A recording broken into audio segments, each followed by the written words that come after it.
Hello and welcome Pot TV viewers to this little infomercial on our big rally this year at Parliament, Parliament Hill, June 5th, 2004. We're going to fill that hill, and I guess I'm providing a little bit of the historical context, how we got to the hill, why we're doing this.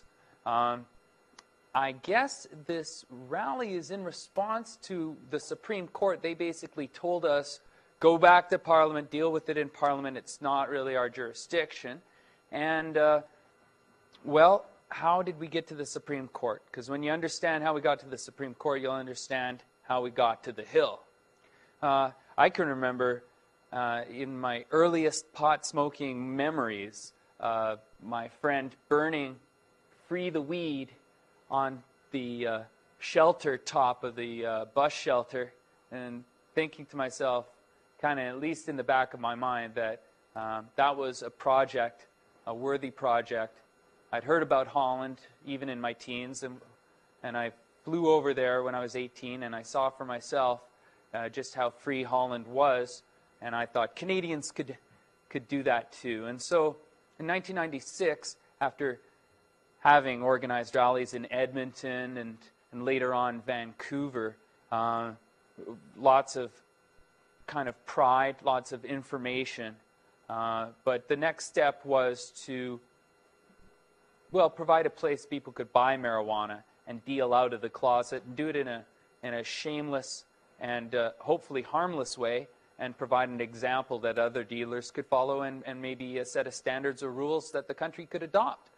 It seemed like the proper thing to do in 1996 with California adopting medical marijuana. Anything seemed possible. So I opened up the Harm Reduction Club, sold pot out of the closet for about 5 months, and then got raided, shut down, opened up, shut down again. And to make a long story short, made it all the way to the Supreme Court of Canada, arguing that harmless people should be protected by... Well, I said at the onset of today that my purpose here was to try to shift the debate from whether the harms are trivial and significant to whether the harms are mitigatable and reducible. And apart from perhaps Mr. Conroy, I feel I have failed in that task. Nobody here has asked me any questions about harm reduction, either to verify their existence or to challenge their existence. And perhaps we're all convinced. Oh, I hope so. I really do.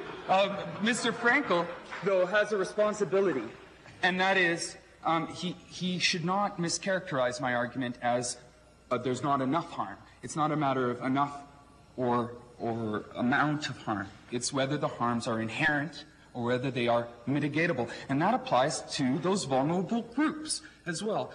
I think the Supreme Court gave us a whole bunch of excuses why harmless people should not be protected by our Constitution.